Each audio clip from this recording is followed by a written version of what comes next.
Hello, I'm Ian Vosser and I'm going to show you how to use nicknames in Google Meet to create a safe space for teachers to be able to meet and do live lessons with learners. So this is a space where learners won't be able to join unless a teacher is there, and then when the session ends and all the participants have left and the teacher leaves, young people won't be able to get back in and have an unsupervised video conference. So I'm giving you a demonstration on something that's been set up by South Lanarkshire Council in Glow, which is our national learning platform for Scotland.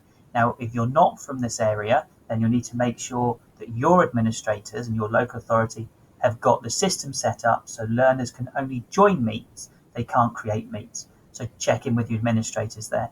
And a reminder, if you're in South Lanarkshire or in any school or local authority and you're considering doing video conferencing with young people, make sure you've got the right guidance and child protection guidelines in place, and make sure you've got the right authorization, maybe from your head of establishment, your school administrator, or somebody in a local authority or management level.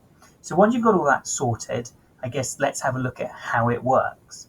So I'm going to dive straight in first and look at from a learner perspective. So here is my learner account, and they are in Google Meet, and you can see here they've got the option to be able to use a meeting code. So if I go to use a meeting code and I type in a nickname meet of Mr. Vosser that I have set up, and I press continue, it says joining, but down here in the bottom left hand corner it says you're not allowed to start a meeting. That's because Mr. Vosser hasn't actually created the nickname and made it live yet.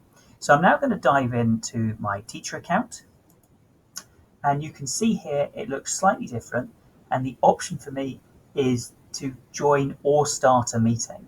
So in this case here, I'm going to tap on join or start a meeting, and I'm going to type in the nickname which I'm using, which is Mr. Vosser. So I'm going to press continue.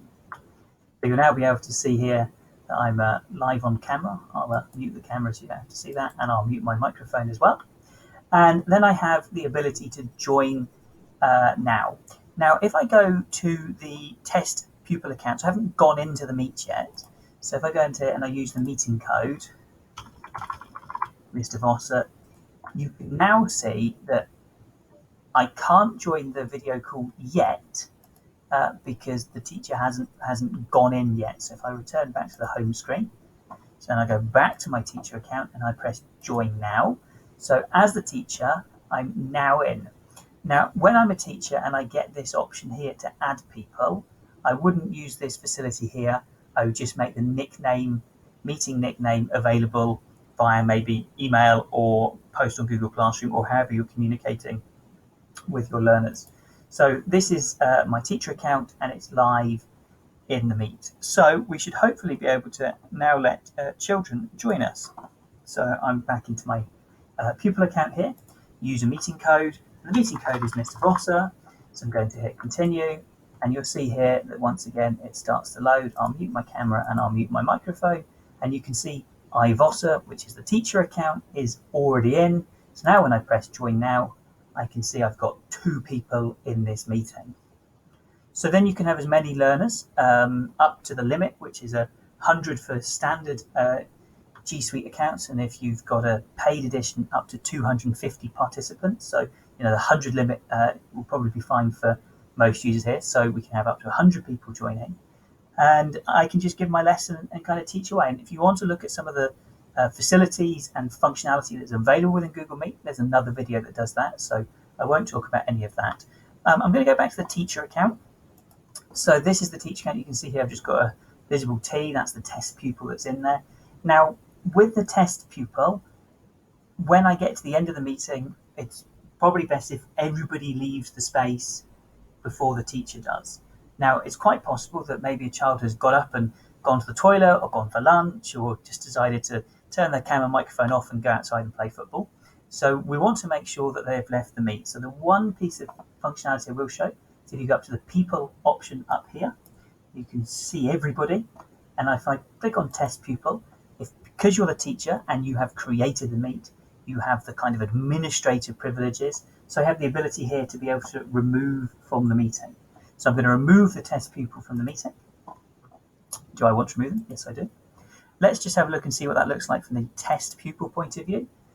just says somebody has removed you from the meeting. So, you've kicked them out.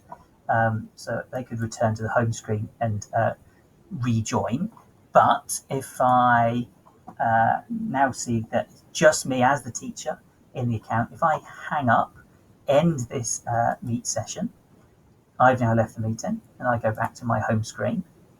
The meeting Mr. Vosser nickname should now no longer be live because there isn't a teacher in there. So if I go to my test pupil account and I click on user meeting code, if I type in Mr. Vosser, hit continue, it comes up saying joining, and then it says this meeting has already ended. So as a child, I can't get back into that session.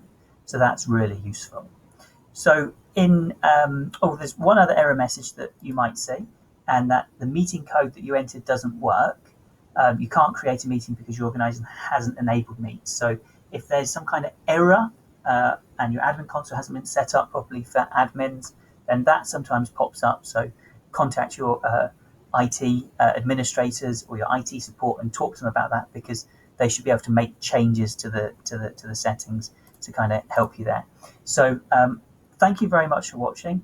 Make sure when you're using your nicknames in Google Meet that you're giving out the nickname and no other meeting codes or anything, only the nickname. Tell your participants that they can't join the session until the nickname is live with a teacher in it. And then if the teacher is the last person to leave and they end the meeting call, then that means that nobody's going to be able to re-enter and reuse that space for any other purpose. Please like and subscribe to this video if it's been useful, and drop any questions that you may have in the comments. Thank you very much for watching.